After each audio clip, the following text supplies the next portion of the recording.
So this is Faith Over Breakfast, Season 2, Episode 36. Whoa. Enjoy.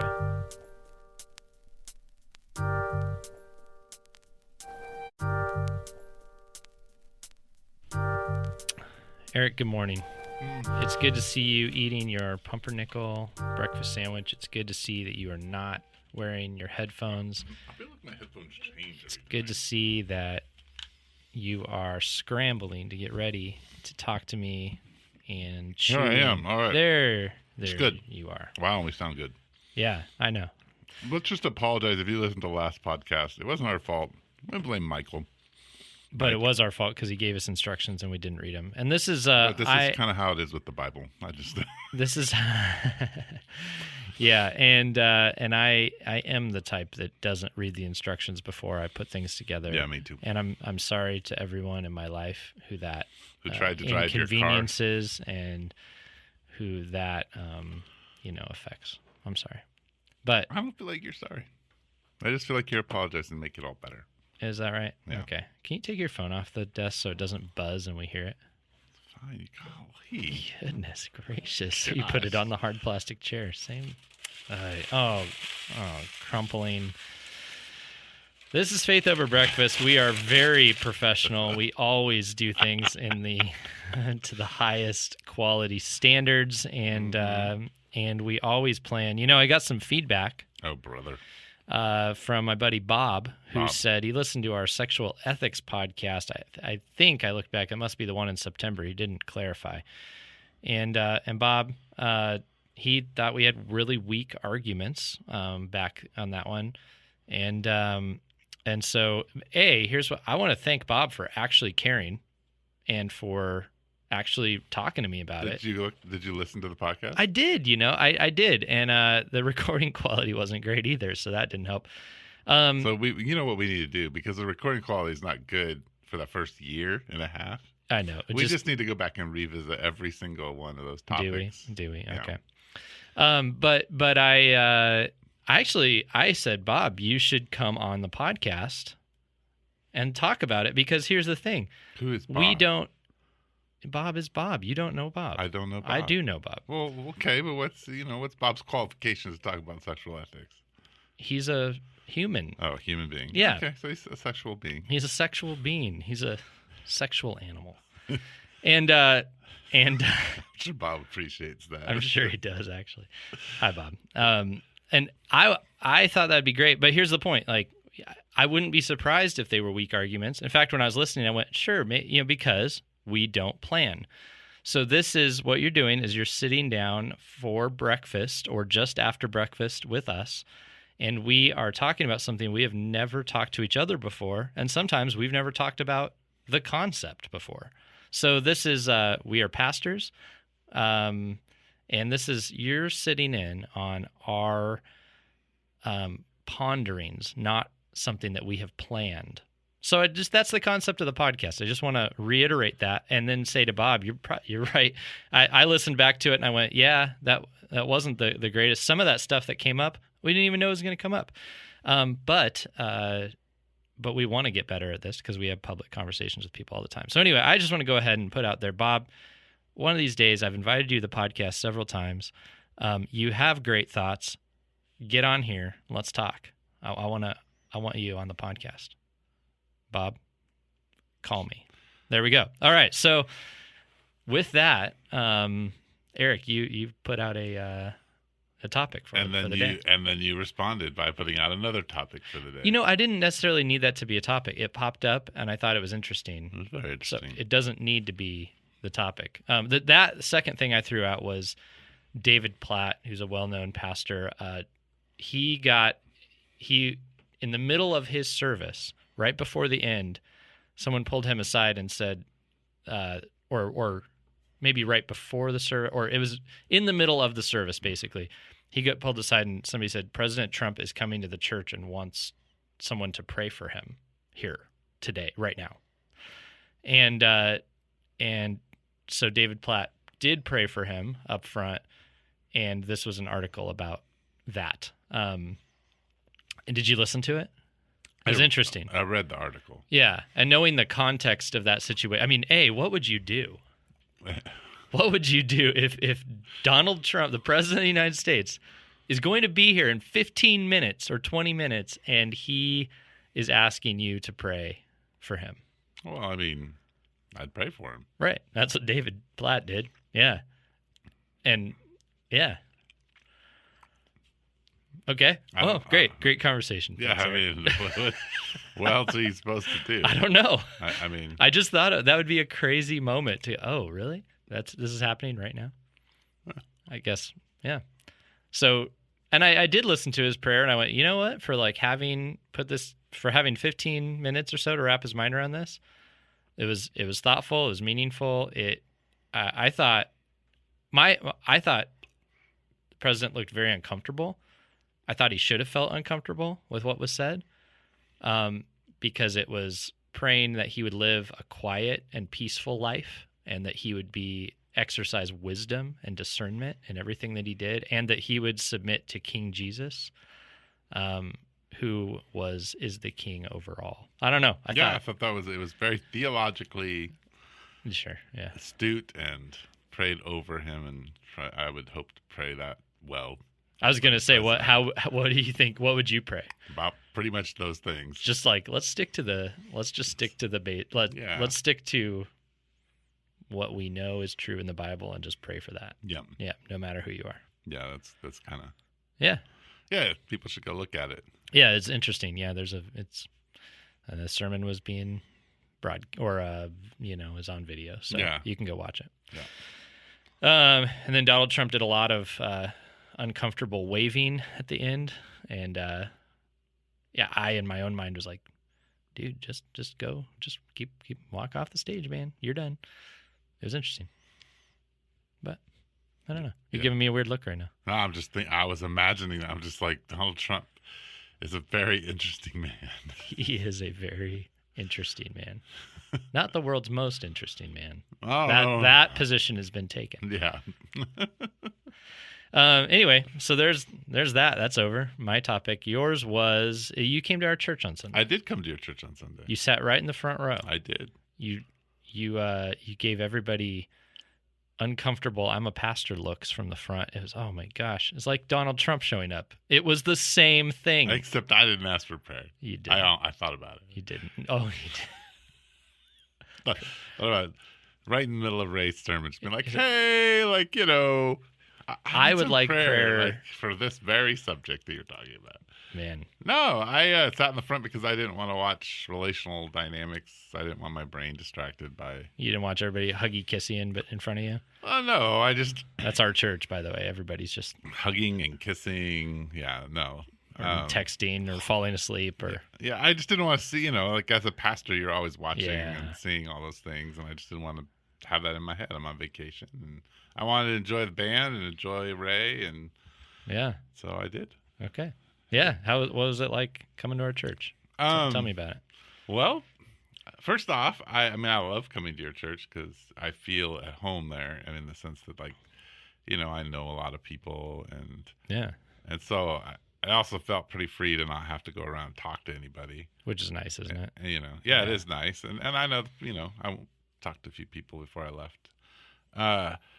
So there's one thing I love about your church. It's just I've never seen any church, and it's just great. I love the sort of late night television feel it has, and I love the banter in the beginning between. I wish there were more of that in the service. I think sometimes there is, yeah. And I have seen more in the few times I've come, but I like that. It makes the audience kind of even going back and forth, and so it makes it feel a little bit more communal. Yeah. And so that's something I like a lot. I liked this time that I actually knew most of the songs because they were hymns or songs. I think they sang a song from a newer Mars Hill band. I don't know, it's one interesting. But I enjoyed the fact that they're hymns, so I knew the songs. Yeah. And I don't mind not knowing the songs. I think that's great.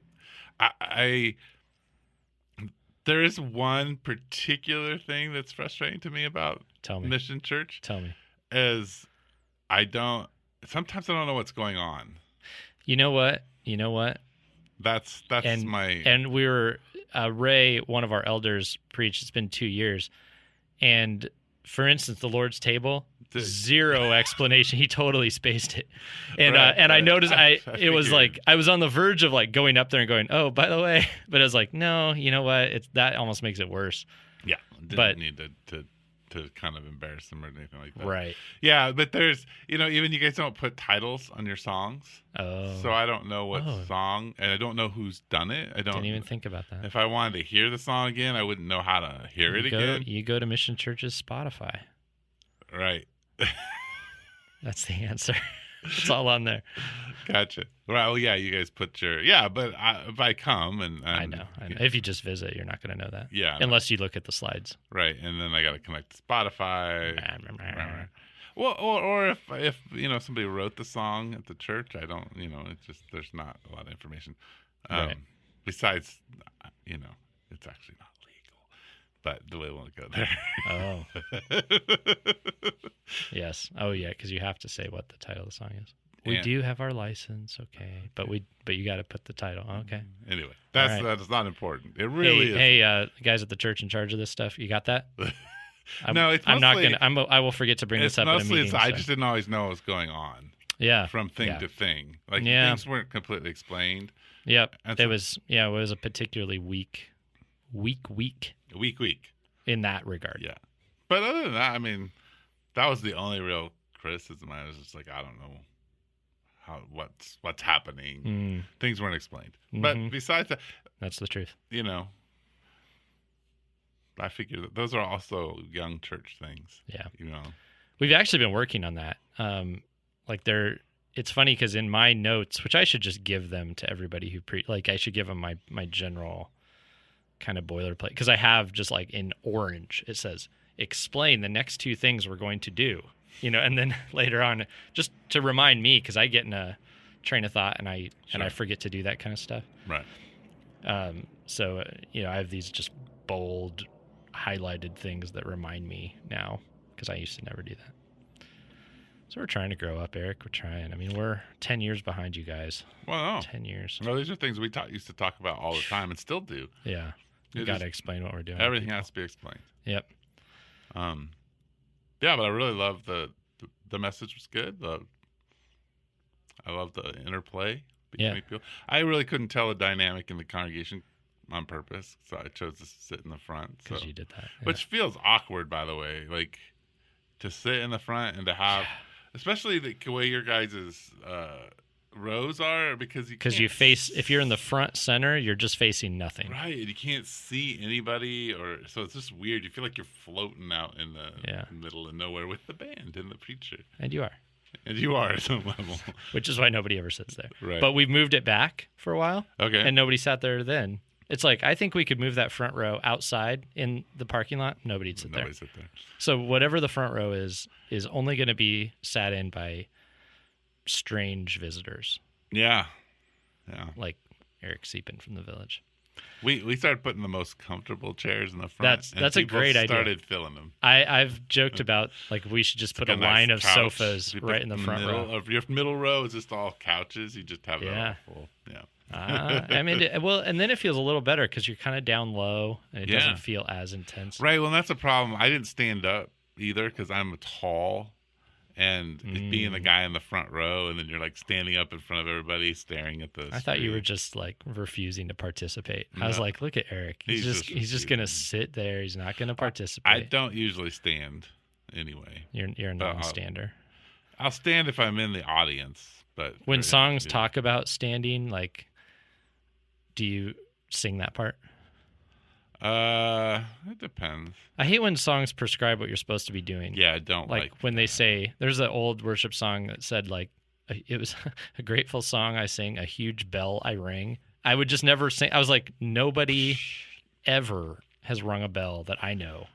Right. When we're singing. Well, I mean, maybe not while we're singing, but, the handbells used to be really big at the church I was at. So, that's somebody rang bells. So those people that came from handbell choir churches, they were all like, I love this song. Finally, they wrote a song for me. I don't like prescriptive. When it's like, I raise my hands to you. I'm like, I don't want to raise my hands right now. If the worship song is kind of a instruction from the band, like something like, raise your hands, O church, Okay. then there's an encouragement. I don't mind. I'd like to know why. Like, why would I be raising my hands right now? Just the whole like Christians singing and sticking their hands in the air to me is very strange. Right. Like, why am I doing that? Like, is God like a teacher? He's like, oh, I see that hand. Like, I will now listen to you. I will now talk to you. Right. I mean, it's certainly. Well, we talk about it as forms of honor and prayer and those kinds of Right. things. And I get the like Scripture. the holding the hands out in front of you, like a posture of receiving from Yes. God. That makes some sense to me. Right. Anywho. So you came to our church, and I'm assuming your topic, which was God being silent, came from the sermon. It did, because I wrote down in my notes, which I left in my car, is God ever quiet? Right. And what does it mean to not feel connected to God? Because Ray made a comment at some point in there about God just seeming so silent, right? Yes. Yeah. And so I just wrote that down as an interesting thing to ponder and think about. What more, because I think what people mean when they say that is that they have a particular question.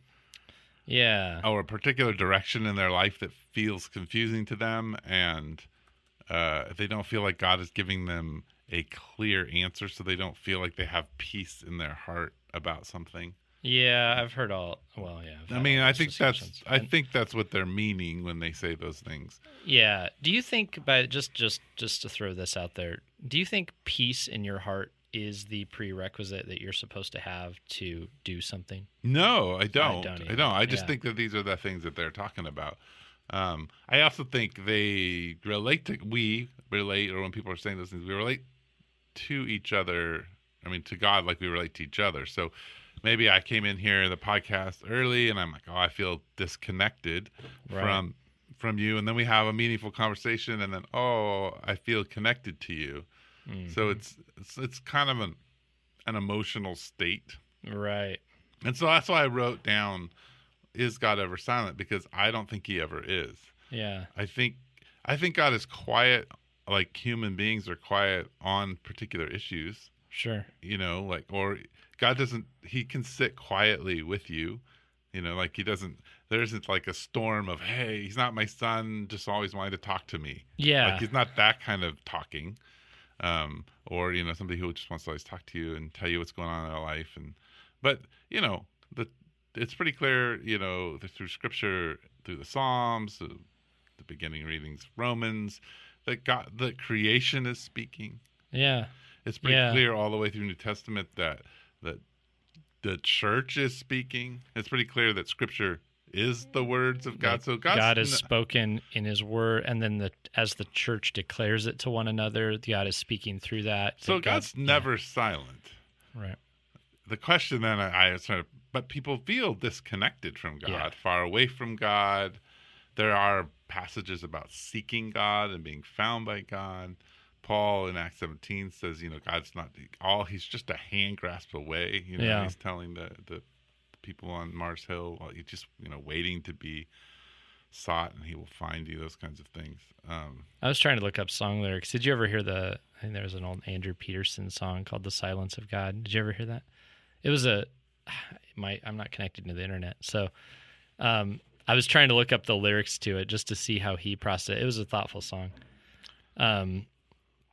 Anyway, but yeah, so you're saying you're like, I don't think, even if you're not sensing something specific or getting what you feel to be specific peace or guidance in a direction, this doesn't mean that God is being silent. Right. Well, the cross itself is not silent. Right. Well, and in those moments where you feel fine and happy and, every, like person that you hope would notice you notices you and things are going well at work, you're not hearing any more from God than you are when it's not working. Sometimes when it's not working, it's like a bigger invitation into something, even though you're not feeling the affirmation. And so I don't know. Is that kind of what you're getting at all? Or? Right. No, I think that's pretty much what I'm getting at. And I also think as you were talking, I was thinking, a lot of times we're listening from a self-centered position. Mm-hmm. And so we're not rooted in Christ and his story. We're rooted in our own story and what's happening with us. Right. Therefore, we have a lot of isolated feelings, and Yeah. we have more of a dialogue with our own mind and with the enemy and with the falsehoods that we believe. Whereas when we're centered in Jesus, he's not silent. He's constantly telling us he loves us. He's with us. He has a mission for us. He's given us an identity. He's calling us into something grand. And we're usually like, but I feel like I can't handle the impulses of my body. I can't, my mom left me and hasn't talked to me in 5 years. And so we're built in this. Do I have any value? How could I prove it? Right. Yeah, we've got all where these. Can I find it? Right, and I'm not saying you should shove those away, but if you're viewing them centered in them, it's overwhelming, and God doesn't seem like he's there because we're not really looking at his story. Right. But if the You're if so the correct. question It's becomes, buzzing. right? Oh, look, on the chair. And then we heard it. Sorry, that was my phone. I apologize. Yeah, that's okay. Eric, I forgive you. Thank you. You're welcome. Wow, that just happened. So, yeah, in all that, I mean, imagine in that moment, and it's hard, and I get it, but in that moment, being able to say, God, who are you? What are your big purposes in this time? Like where I'm feeling unaffirmed, things aren't going my way, but who are you? And what is your story? And where am I in it?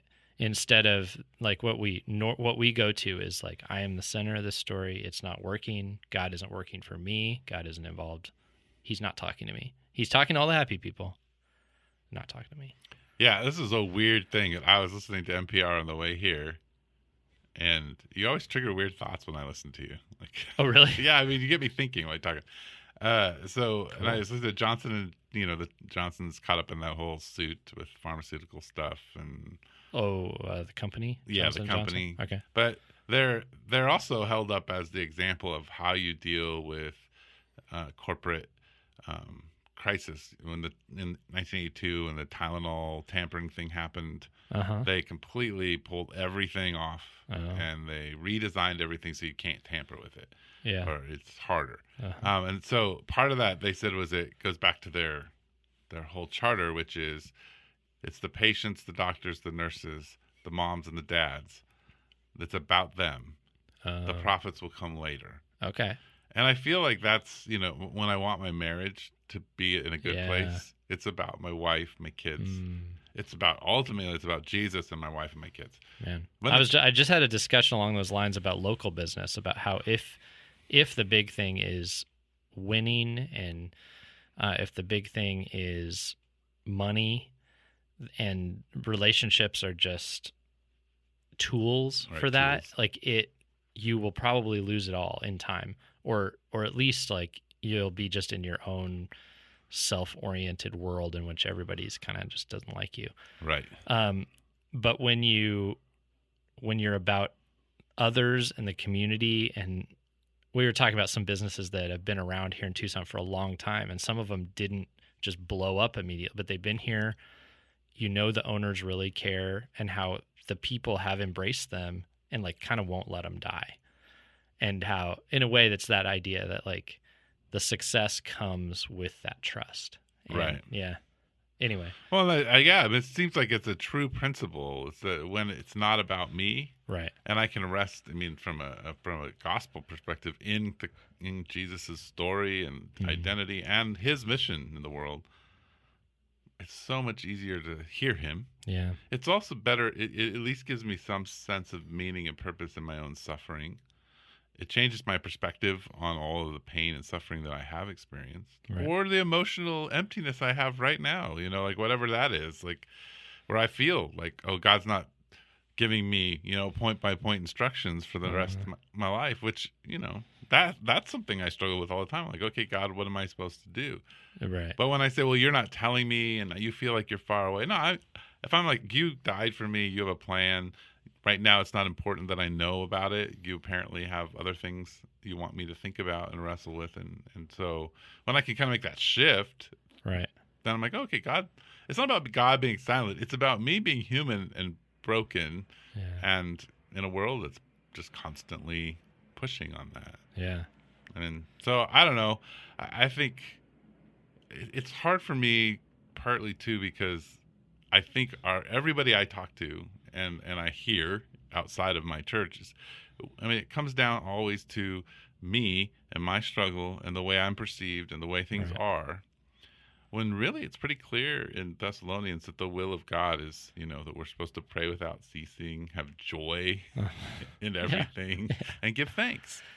And Like that's what God can, wants for us. agreed. And I think like in our age of kind of authenticity within the church recently, the interesting thing is we've said, look, like I'm not going to fake joy. I'm not going to fake this. I'm not going to act, because we all saw what that was like. You know, the church lady who came up and said, "Hello, how are you?" And then you realize they're just not that way at all. This is a total front.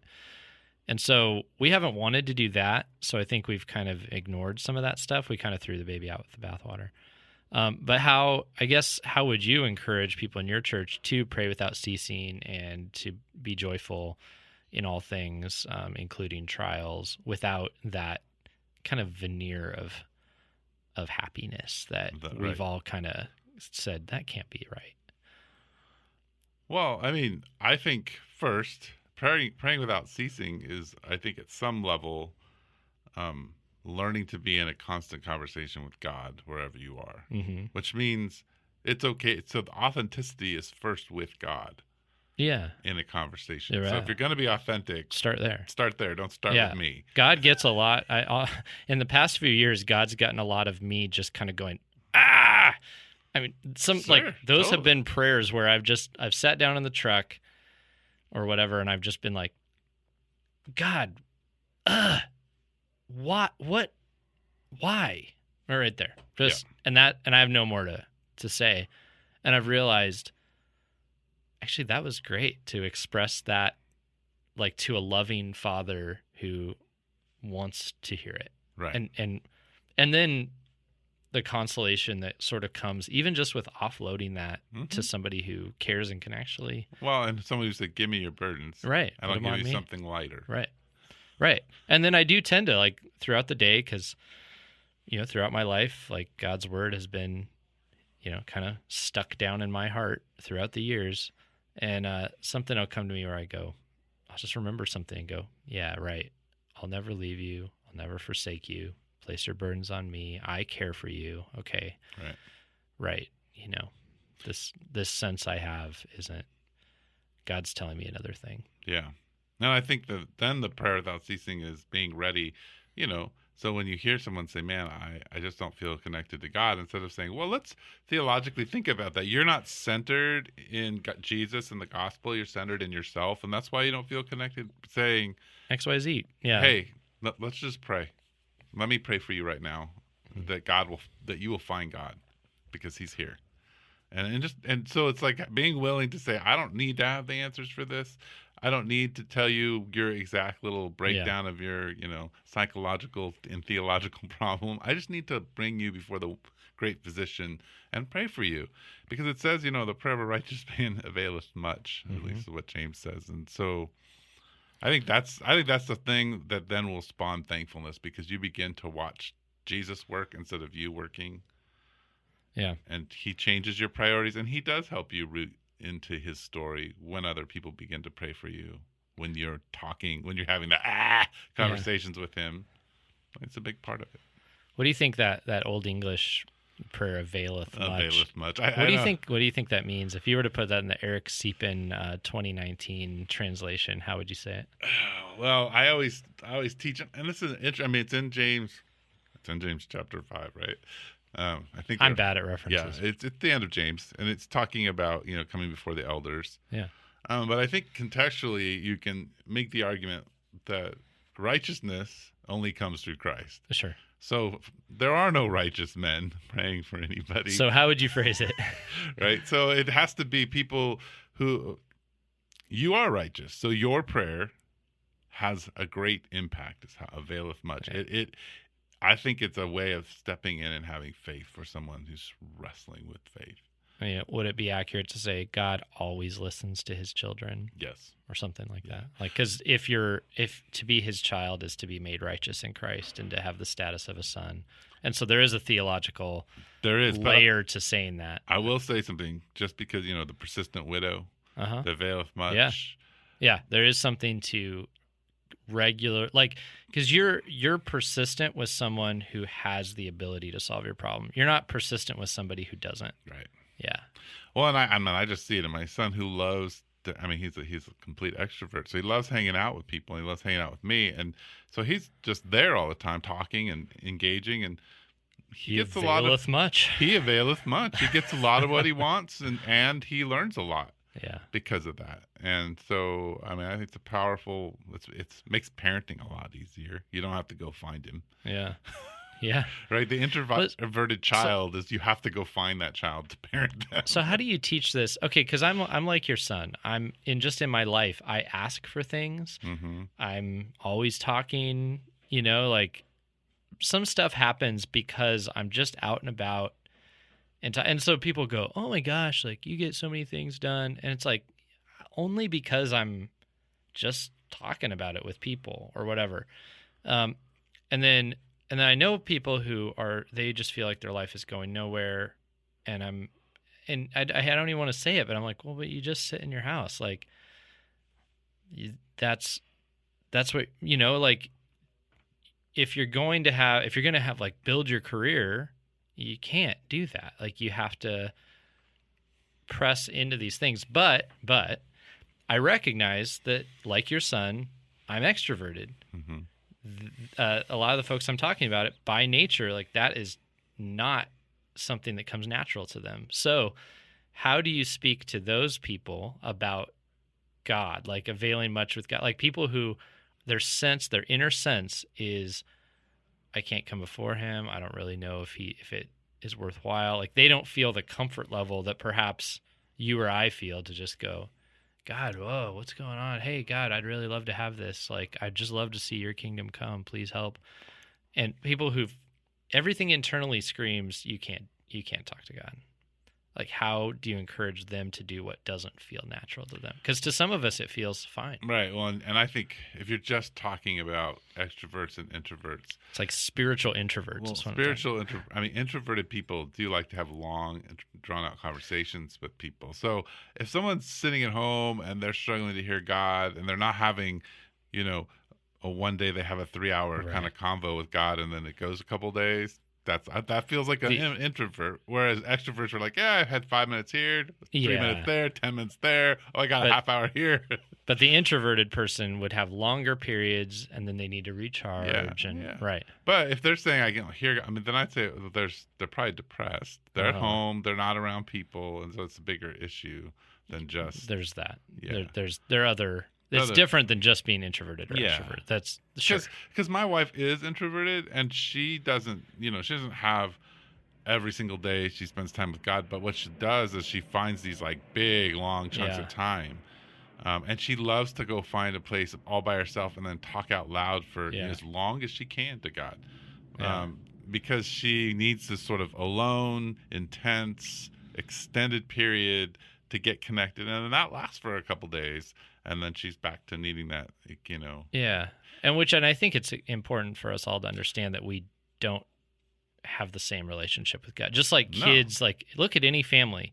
The different kids don't have the same relationships with their moms and dads, and different types of people have different types. And I think God gets that. I think he does. Like, I think the person who the meaningful thing is to have this 3-hour stretch and then they don't have a specific conversation with him for 3 days. I don't think God's just like, now the one who was with me 5 minutes a day was better. And there's kind of a Mary Martha thing going on here too, where the extrovert like me who just talks to God in little pops, like I could probably use some sit down time. Yeah. And vice versa. And vice versa, right? Yeah. I think we have to learn from one another in that way. Now, what would you say though to the depressed person who, same thing though, they're going, God's silent, but the truth is they're depressed. And maybe let's say that they're getting help. They're talking to someone. Maybe there's medication or whatever. Like they're doing that, but it's just not clicking. Like how would you engage with Well, that. I think there are two keys to healing when you have some kind of mental issue, or you're depressed, or you're wrestling to the place where you feel powerless, Uh-huh. and it is that you have to choose to submit. So you have to submit to the community of God, who's going and say, okay, I don't hear God, I don't feel close to God, so you need to tell me who God is, and I will obey that. Yeah. And I will trust you. I will trust. So that you have to still make a step of saying, I don't feel it, Right. but I'm willing to act on it, even if I don't actually believe it fully. Yeah. And I think that's where healing happens. Every time I see somebody say, okay, nothing else has worked, I'm going to do what you ask. I'm going to believe by action. Mm-hmm. Not by feeling. Right. And I think, eventually the feelings do engage. Yeah. But man, I've gone months. Yeah. If someone said, emotionally, do you feel connected to God? Oh, sure. No. No. Right. Me too. Yeah. Do I believe God exists? Yes. Do I Uh-huh. believe he loves me? Yes. Yeah. Do I believe he's going to fight for me and to be redeemed? Yes. Yeah. So therefore I obey. Right. Do you feel that sense? No. No. Yeah. And then Not all the time. someday, and then there are months and months where I'm like, isn't it beautiful when you do? yeah. Yeah. But it's the same in marriage. Absolutely. The- Every friendship, Every friendship I have. Yeah. your job. Yep. My job. Yeah. All of it. Like, you just go and you're like, okay. Like, I believe in the kingdom of God. I believe that stepping forward into what Christ is doing is what I'm called to do in all areas of my life, from parenting to church to the cash register lady. Mm-hmm. Yeah. All right, Eric. I think that was helpful, and I think we've talked about it. Yeah. That's So, and we can talk about this on air, so it's fine. Okay. I guess I'm on vacation next week. Me too. Are you? So Well, I leave tomorrow. leave tomorrow. I will be back by next Tuesday. Hey, maybe I'll have. Speaking of Ray, we owe Ray a podcast. Yeah, I'll see so if he wants to join me. Why don't you put Ray on there? Try to put Ray. Make on there. sure the button's down. I'll put the. Well, maybe I will. All right. Cool. Sweet. Well, I will see you in a couple weeks, listeners. Ray's great. Yeah. Ray's cool. Join me. We'll talk about something that's real weird. Or I'll either have Ray or Kevin. Yes. And Kevin and I would talk about my book. So one of the two. Yeah, he really wanted to talk about your book. So we'll do. Yeah. We'll Or do you one of the could two. put Ray and Kevin on here, because that's part of why Ray was going to be on, right? Because he was. Yeah. He supported the book writing. Yeah. So. We'll see. All right. Cool. Hey, thanks for joining us, and we'll see you next time.